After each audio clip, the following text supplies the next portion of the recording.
18 ne 19 Novemba omwaka 2022 olunaku olutaliva mu byafaayo byabali ku ludda oluvuganya gavumenti naddala abo abali mu maanyi g'abantu oba giyite People Power Movement National Unity Platform nga ye manvuuli gye tugoberera. Olunaku olwo omukulu Robert Kyagulanyi Bobi Wine yali ayolekedde mu bitundu bya Luwuuka enonno nga gye baamulemya okuba olukuŋŋaana olwali lugendereddwamu okulabika nti lweyongera okubunya enjiri ey'enkyukakyuka mu bitundu eby'omu Eastern Uganda. Olunaku olwo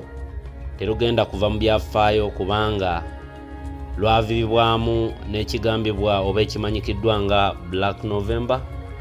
18th ne 19th November. Tujja kujjukira nti twafiirwa abantu abawererako ddala ebibiri era nga bano baafiira mu mikono gy'ab'ebitongole eby'ebyokwerinda oluvannyuma lw'okuweebwa ebiragiro mutabani wa Mwami Yoweri Kaguta Tibuhaburwa ate nga naye ebiragiro yali abijje ku kitaawe Mwami Yoweri Kaguta Tibuhaburwa. Muhoozi Kainerugaba bw'atyo yayungula ab'amagye abataategeerekeka oba baali ba military oba ba UPDF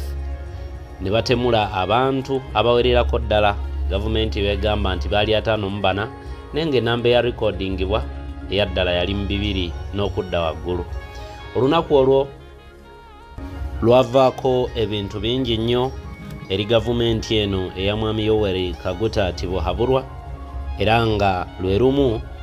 ku byaleetera Mwami Yoweri Kaguta Tibuhaburwa okubeera nga awaabirwa mu International Criminal Court era nga bannamateeka bembadde mbamenyedde mu vidiyo gye nafundikidde enkya y'olunaku olwaleero omuli Afran Bruce n'omukulu amanyikiddwa nga Robert Amsterdam, Robert Kyagulanyi Bobi Wine be yayitamu okubeera nga amuwawaabira awe accountability ku bulamu bw'abantu abo abaafa era abattibwa ku lunaku olwo, kubanga ye kennyini yavaayo n'ayogera n'akamwa ke nti ab'ebitongole eby'ebyokwerinda be baali mu butemu obwo obwakolebwa nga 18 ne 19 Novemba omwaka gwa 2020. Era bino teyakoma okwo, yagattako ng'agamba ebigambo bino nti gurupu ya Kyagulanyi yonna nja kugimalawo. Ebigambo bino bimuleetedde nno nabe gw'otamanyi muwendo bw'abanga yabyogera ng'abalaata byandibanga bigenda muviiramu embeera gy'atagenda tegeera. Nkedde kubeera nga mmawa amawulire ku makya agavudde mu International Criminal Court ne mbagamba nti amawanga ag'enjawulo gavuddeyo ne gabeera nga geegatta ku nteekateeka eno era nga n'ebitongole omuli ekya Human Rights Watch bivuddeyo okwegatta kw'abo bannamateeka aba Bobi Wine okubeera nga bakuŋŋaanya bwino olwo nno alumika Mwami Yoweri Kaguta Tibuhaburwa mutabani we n'abakungu abalala abali mu ggye erya UPDF n'ebitongole ebirala ebikwatagana n'eddembe ly'obuntu mu ggwanga erya Uganda ko n'abo abali mu Parliament naye nga bayambako Mwami Yoweri Kaguta Tibuhaburwa okuimplementinga ebintu ebityobolako n'okuvumirira eddembe ly'obuntu mu ggwanga erya Uganda. Amawanga ag'enjawulo omuli UK, America gabadde nga gavaayo okulaga obutali bumativu nga ne Norway yo yagamba nti keggalewo ekitebe kyayo mu Uganda.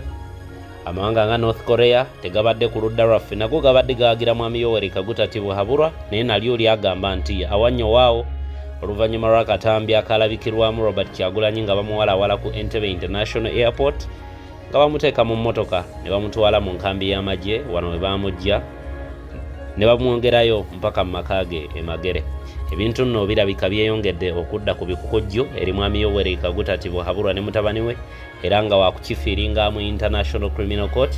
kubanga n'olwaleero njagala okugamba nti omukulu amanyikiddwa nga Mathias Kauli ono nno yakiikirira eggwanga erya Germany mu Uganda. Abagirimaani nabo bavuddeyo ne baboggola ne bagamba nti ekimala abantu abaafa mu 2020 naddala nga 18 ne 19 be batunuulidde alina okubeera nga wa accountability eri obulamu bw'abantu bano abattibwa era nga Mwami Yoweri Kaguta Tibuhaburwa Germany evuddeyo newandiika mu bukambwe bw'ekitalo egamba nti engeri gye kiri nti ya admitinga nti yali emabegaawo obutemu bw'abantu abo yatowa order alina okubeera nga awaayo era abantu bano bafune obwenkanya mu ngeri emu oba endala. Kiro nno yakikonfaminga olunaku lwe yalayira okuliyirira omukyala eyafiirwa mutabani we mu njege yaliwo nga 19 Novemba era ng'omukyalo oyo gavumenti yamuliyirira obukadde 50 mu kkooti gye buvuddeko mu mpeke era nga kino kyali kikulaga nti n'ebikolobero byonna ebyakolebwa ku lunaku olwo newankubadde nga abalala bonna tebaaliyirirwa ye omukyalo oyo ke kakolanga akabonero akalaga nti gavumenti yali esarendaringa era nga yeewaddeyo okubeera nga etakinga part oba nga yeewaddeyo mu mikono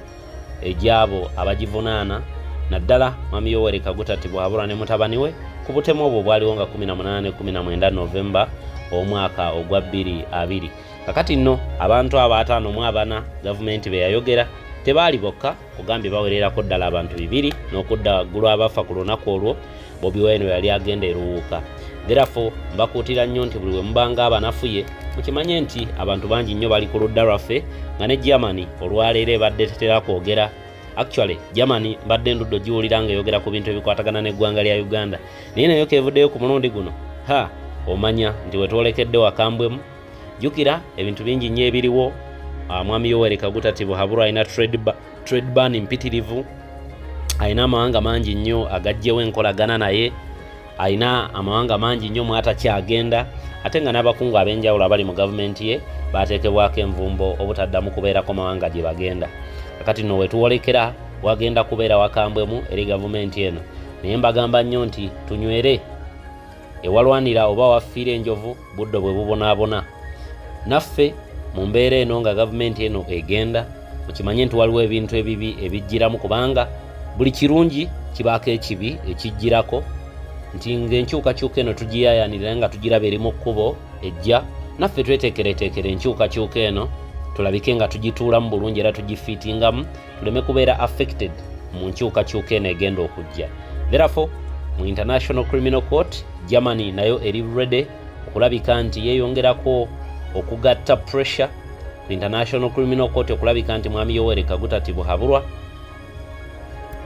abeera nga aliwo empeera ey'abantu abattibwa nga 18-19 Novemba omwaka 2020. Betunuulidde bokka Germany leero tennatunuulira balala bawambiddwa, tennatunuulira abantu balala bakubiddwa baggaliddwa mu makomera naye nga wanerawo enjagalo oyita mbakunge mwenna nti temulinnyamu ku kyawakati mu kubanja baganda baffe abakwatibbwa, temulinnyamu ku kyawakati mu kubeera nga mubanja baganda baffe abaabulawo nga tetubamanyiiko mayitire gaabwe olwaleero, temulinnyamu ku kyawakati mu kubeera nga mweyongera okugamba amawanga gafujjirira Mwami Yoweri Kaguta Tibuhaburwa okulekeraawo bunnambiro. Mbagamba nnyo nti wano wetuli enkoko tugirina obulago tubulayo okukwata kambe kubeera nga tugibaaga olw'otunyumirwa Uganda empya nga buli omu yeeyagala, buli omu adigida, buli omu ajaganya okulabika nti tuwonye embeera eno. Nawulidde omwami ono ayogera olunaku lw'eggulo ngenda kujjamba buli mu video yange